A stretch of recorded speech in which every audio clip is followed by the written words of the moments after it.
سنجیدہ ہوتے ہوئے وہ دوبارہ اس سے مخاطب ہوئے تھے۔ نہیں، میں شام کو بھی نہیں لے جا سکتا۔ سرد لہجے میں انکار کرتے وہ اپنی جگہ سے اٹھ گیا تھا اور کسی بھی جانب دیکھے بغیر وہاں سے نکل گیا تھا۔ یعنی سارا صاحبہ، آپ کو میرے سنگی پھپھو کے گھر جا کر حاضری لگانی ہے، شان نے اٹھتے ہوئے کہا تھا۔ نہیں، رہنے دو، مجھے کہیں نہیں جانا، نظر جھکائے وہ آنکھوں میں نمی چھپاتے بولی تھی۔ As you like my dear, شان نے فوراً ہی شانے اچکا کر بولا تھا، مگر سدرا کے گھوڑے پر ہنستا وہاں سے چلا گیا تھا۔ ارے ہوا کیا ہے یہاں، کس کی دم کھینچی ہے؟ الجھی بیٹھی مومو نے مزید الجھ کر ان تینوں کے سنجیدہ ہوتے چہروں کو دیکھا تھا۔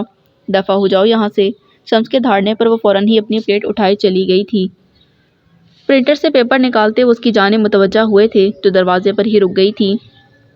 آ جاؤ، رک کیوں گئی؟ ان کے نرم لہجے پر خاموشی کے ساتھ ان کی طرف بڑھ آئی تھی۔ کچھ کہنا ہے تمہیں یا بس خاموش کھڑے رہنا ہے؟ بیٹھ جاؤ، اس کے چہرے پر تذبذب کے تاثرات دیکھتے ہوئے وہ بولے تھے، جبکہ وہ اسی خاموشی کے ساتھ ان کے سامنے کرسی پر بیٹھ گئی تھی۔ میں آپ سے یہ کہنے آئی تھی کہ… سر جھکائے وہ بولتے ایک پل کو رکی تھی۔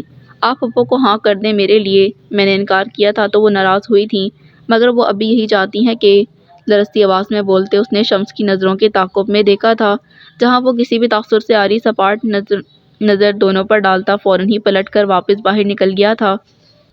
یہ مشورہ کس احمق نے دیا ہے تمہیں کہ مدر ٹیریسا بن کر پھپھو کی اولاد اور اس کی اولاد کو ساری زندگی سنبھالتی رہو؟ وہ ناگوار لہجے میں بولے تھے۔ میں جانتا ہوں تم یہ سب کیوں کہہ رہی ہو، اس لیے بغیر کسی تمہید کے میں صرف اتنا کہوں گا کہ مجھے سمجھ آ گیا ہے شیز کی زندگی میں تمہاری اور تمہاری زندگی میں اس کی کیا اہمیت ہو سکتی ہے۔ پہلی بار میں نے تمہارے لیے اس کی آنکھوں میں نمی دیکھی تو میں سوچنے پر مجبور ہو گیا کہ میں یہ سب کیا کر رہا ہوں، یا یہ کہ جو کچھ میں کر رہا ہوں اس کے بعد جو خلا اس کی زندگی میں ٹھہرے گا اسے میں کس طرح مکمل کر سکوں گا۔ تمہارے علاوہ اور کوئی ایسا نہیں تھا جس کے لیے وہ اتنا بے اختیار تھا کہ ہر رکاوٹ کو عبور کر کے تم تک پہنچنے کی ہمت کرتا رہا۔ ان کے سنجیدہ لہجے پر وہ بس نم آنکھوں سے انہیں دیکھ رہی تھی۔ جو کچھ وہ مجھ سے مانگ رہا ہے آج تک بہت خوشی کے ساتھ صبر کے ساتھ وہ سب تو اللہ نے بہت پہلے ہی اس کے حوالے کر دیا تھا، تو پھر میں کون ہوتا ہوں اسے تم سے محروم کرنے والا؟ اور تم تو وہ ہو جس کا احسان میں اپنی آخری سانس تک بھی نہیں اتار سکوں گا۔ اس نے مجھ سے پوچھا تھا کہ کیا مقام ہونا چاہیے اس عورت کا جس نے اپنے سر سے چادر اتار کر اس کے وجود پر ڈالی تھی، اور میں پوری سچائی کے ساتھ کہتا ہوں کہ اس عورت کا وہی مقام ہونا چاہیے جو شیش نے تمہیں اپنے دل میں دیا ہے، اور اس سے بھی بڑھ کر وہ مقام جو تمہیں وہ دینا چاہتا ہے۔ میں نے یہی چاہا تھا کہ اس کی زندگی میں ایک ایسی لڑکی آئے جو اس کا پردہ بن جائے، ایسا پردہ جس میں اس کے ماضی کی اذیت ناک لمحے چھپ کر گم ہو جائیں، ایسی لڑکی جو اس سے کوئی سوال نہ کرے، کوئی ایسا تانا نہ دے جو اسے منہ کے بل گرا دے۔ اور جب میں نے یہ سوچا، یہ چاہا، میرے دل و دماغ میں صرف تمہارا چہرہ، تمہارا ہی نام آیا تھا۔ یہ سچ ہے کہ میں بہت دیر سے یہ اعتراف خود سے یا تم سے کر رہا ہوں، مگر ابھی دیر نہیں ہوئی ہے۔ اگر شیز کے لیے میں کسی پر آنکھیں بند کر کے بھروسہ کر سکتا ہوں تو وہ صرف تم ہو سارا، ایک تم ہی ہو جو اس کی ذات کو مکمل کر سکتی ہو، وہ پر یقین لہجے میں بولے تھے، اور پھر ایک گہرا سانس لے کر اپنی جگہ سے اٹھ کر اس کی سمت آئے تھے جس نے اپنا چہرہ ہاتھوں میں چھپا رکھا تھا۔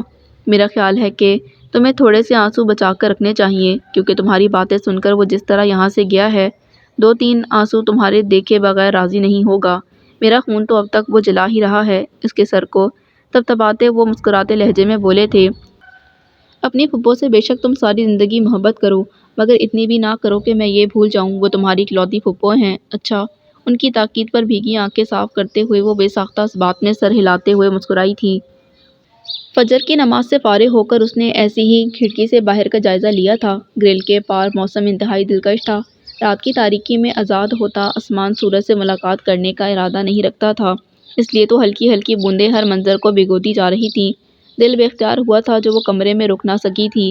گرلز کھولتے وہ بھیگی خنک ہوا سے لطف اندوز ہوتی باہر نکل آئی تھی۔ گراؤنڈ کی سمت بڑھتے ہوئے اس نے آسمان پر چھائے اودے بادلوں کو دیکھا تھا۔ سرخ اینٹوں کا وسیع اور عریض فرش ہلکی بوچھاڑ سے دھل کر نکھر گیا تھا۔ ہر پوشن کے باہر سجا لہلہاتا سبزہ آنکھوں کو تراوٹ بخش رہا تھا۔ سوندھی مہک سانسوں میں جذب کرتے ہوئے اس نے آنکھیں مون لی تھیں۔ برستی یخ بوندیں اپنے چہرے پر محسوس کرتی وہ کسی اور ہی جہاں میں پہنچ چکی تھی۔ ادھ کھلی گرلز کو تھوڑا سا مزید کھولتے شیز کی نظریں اس پر ساکت تھیں جو ارد گرد سے غافل نظر آ رہی تھی۔ بوجھل ہوتے دل کے ساتھ وہ ایک بار پھر اضطراب میں مبتلا ہونے لگا تھا کہ دل لاکھ پہرے لگانے کے باوجود اسی جانب ہمک رہا تھا۔ یہ کیسی بے بسی تھی! وہ کس قدر اس کے دل کو کمزور کر چکی تھی، اور ٹھوکر کھانے کے باوجود دھڑکنیں اس کا ہی نام کا لا خراب رہی تھی۔ اسے غصہ آ رہا تھا خود پر اور اس پر جو کتنی پرسکون دکھائی دے رہی تھی، وہ سرتاپا چل رہا تھا، سلگ رہا تھا، جو اسے شعلوں میں دھکیل چکی تھی، اپنے خنجر جیسے لفظوں کے وار سے زخمی کر گئی تھی۔ کتنی مگن تھی، مگر اس حقیقت کے باوجود وہ کب تک اس سے نظر چرا کر رکھ سکے گا؟ وہ تو اس کے ہر پل میں اپنا حق جما چکی ہے، سوچوں میں، نیندوں میں، خاموشی میں، تنہائی میں، یہاں تک کہ وہ انسانوں کی بھیڑ میں بھی الگ ہونے پر تیار نہیں تھی۔ دھتکارے جانے کے باوجود وہ کس طرح اسے خود سے الگ کر سکے گا؟ اس کے تو سارے راستے وہیں جا کر ختم ہوتے ہیں، سارے راستے وہیں سے شروع ہوتے ہیں جہاں وہ موجود ہے مگر بے نیاز ہے۔ ایسی کون سی زبان ہوگی اس دنیا میں جو دل کو سمجھانے کے لیے کافی ہوگی؟ اپنی پشت پر جلتی نگاہوں کی تپش نے اسے پلٹنے پر مجبور کیا تھا، اس کے ساتھ ہی دھڑکن ساکت ہوئی تھی۔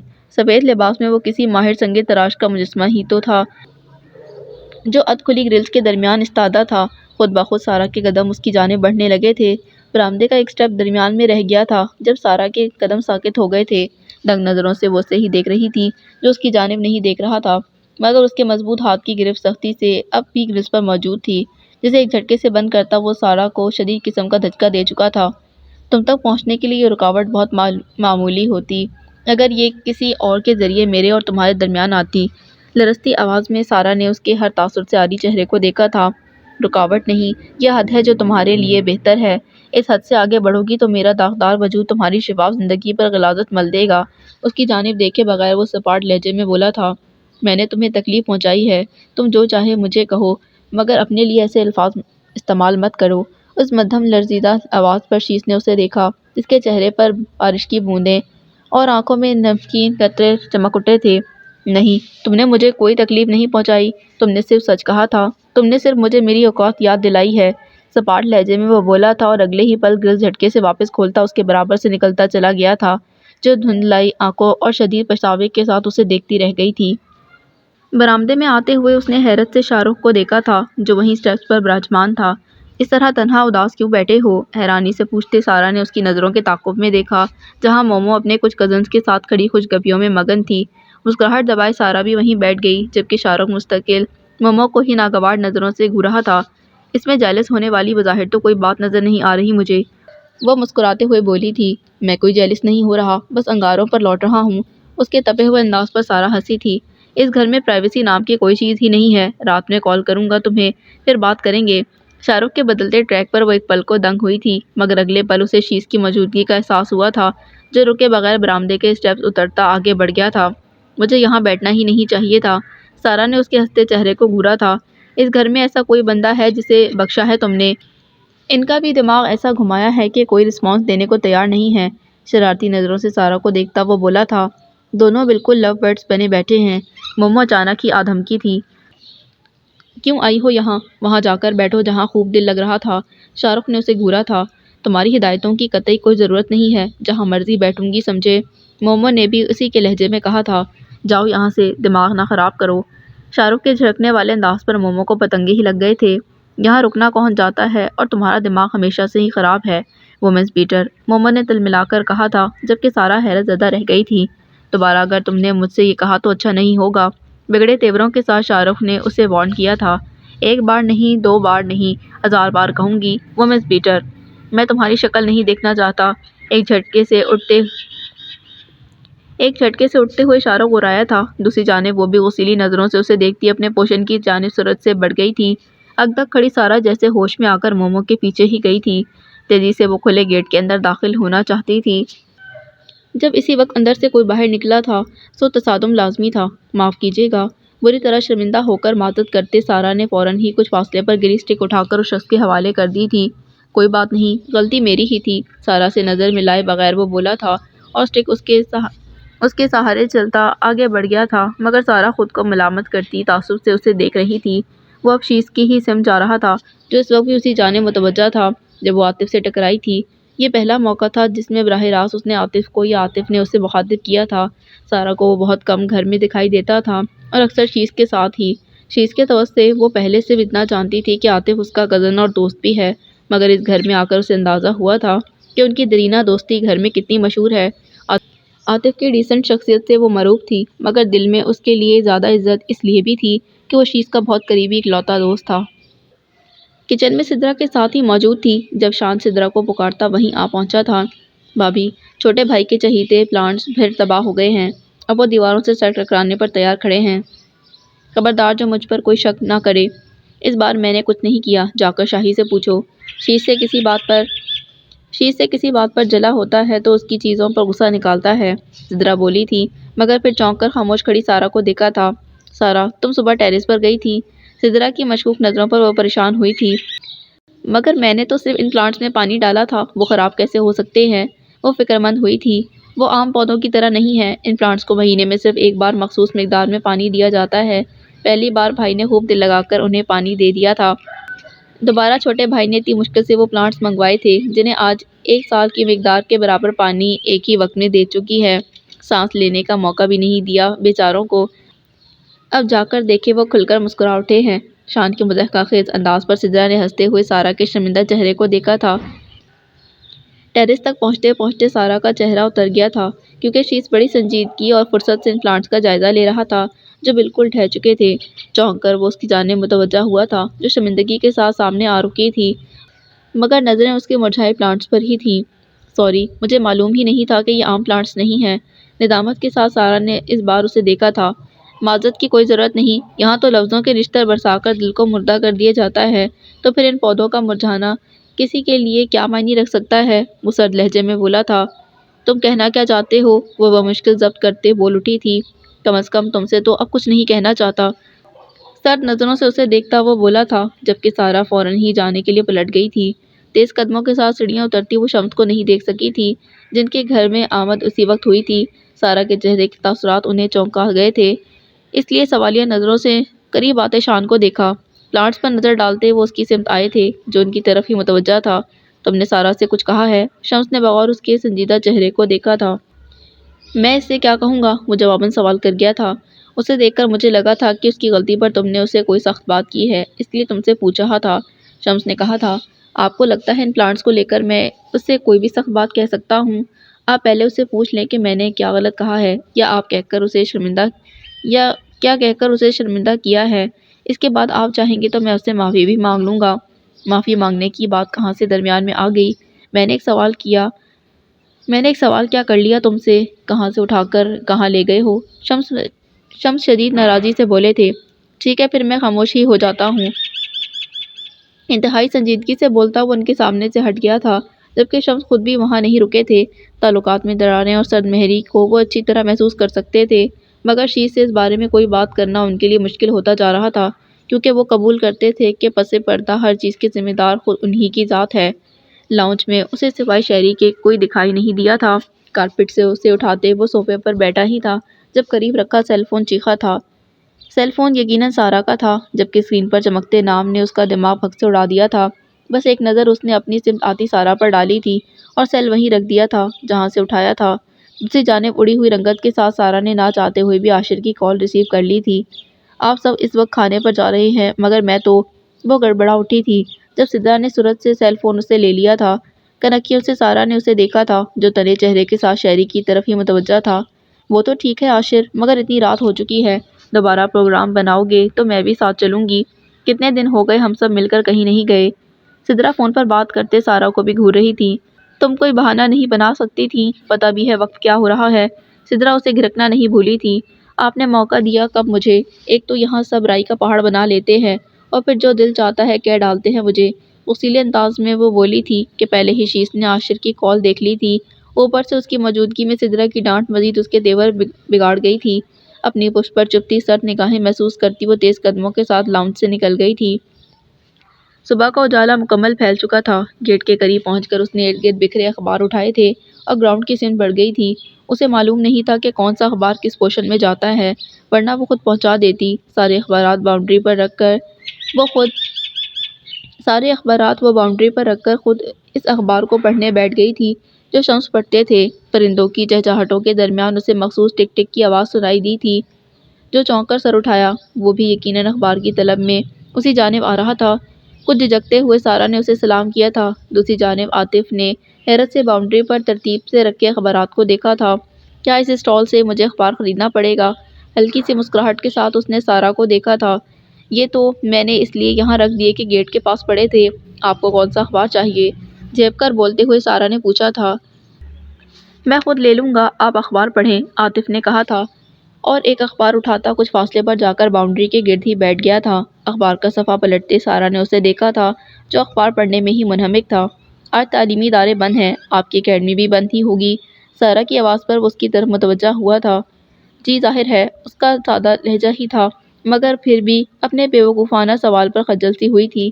تبھی اس کی نظر سامنے ٹیرس کی طرف اٹھی، جہاں موجود شیش اسی جانب متوجہ تھا۔ سارا کی نظروں کے تعاقب میں عاطف بھی اس کی جانب متوجہ ہوا اور اشارے سے اسے نیچے آنے کی دعوت دی تھی۔ جواباً وہ بھی اشارے سے کچھ کہتا اب ٹیرس سے جا رہا تھا۔ ٹیرس سے نظر ہٹا کر عاطف نے سارا کو دیکھا، جو گڑبڑا کر اخبار پر جھک گئی تھی۔ مسکراہٹ چھپاتے ہوئے عاطف نے ایک بار پھر خالی ٹیرس کی جانب دیکھا۔ کچھ دیر گزری تھی جب عاطف کے ساتھ وہ بھی مومو کے پوشن کی جانب متوجہ ہوئی تھی۔ باؤنڈری سے ٹکی سیاہ سٹک تھامتے عاطف اپنی جگہ سے اٹھ گیا تھا۔ امی آپ کو بلا رہی ہیں، وہ سارا سے مخاطب ہوا تھا، جو خود بھی دیکھ چکی تھی، اس لیے خاموشی سے نپے تلے قدموں کے ساتھ عاطف کے قدموں کا ساتھ دینے کی کوشش کرتی آگے بڑھ گئی تھی۔ برآمدے میں عاطف کے ساتھ ہی ٹیبل کے گرد کرسی پر بیٹھتے ہوئے اس نے ناشتے کے لوازمات کو دیکھا تھا۔ سارا، اب تم ساتھ دو گی تو یہ ناشتہ کرنے میں نخرہ نہیں کرے گا، ورنہ ناشتے کے نام پر یہ چائے کے علاوہ کسی چیز کی طرف دیکھتا بھی نہیں ہے۔